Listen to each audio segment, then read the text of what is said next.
મારું મોટાભાગનું જ્યારે હું ડિનર બનાવતી હોઉં ને ત્યારે ઓલવેઝ પ્રાણ મારી પાસે આવીને પ્લેટફોર્મ પર બેસી જતો હોય છે અને એને જે મજા આવતી હોય ને એ બધી વસ્તુ કરવામાં મને હેલ્પ કરતો હોય છે. અહીંયા આજે અમારે બનાવવાની છે પાલક પનીર. તો એ મારી સાથે કિચનમાં બેસી ગયો છે આખી રેસીપી જોવા માટે.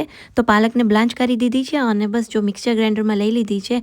એક તીખું મરચું એડ કર્યું છે અને એની પ્યુરી બનાવી લીધી છે. કોઈ પણ પંજાબી ટાઈપની સબ્જી બનાવું એટલે હું બટર ઓલવેઝ યુઝ કરતી હોઉં છું.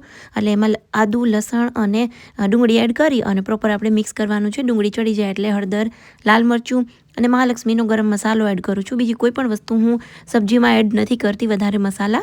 અને પાલકની પ્યુરી એડ કરી પ્રોપર એને મિક્સ કરીશું અને થોડી વાર એને ચડવા દઈશું અરાઉન્ડ 2 મિનિટ જેવું.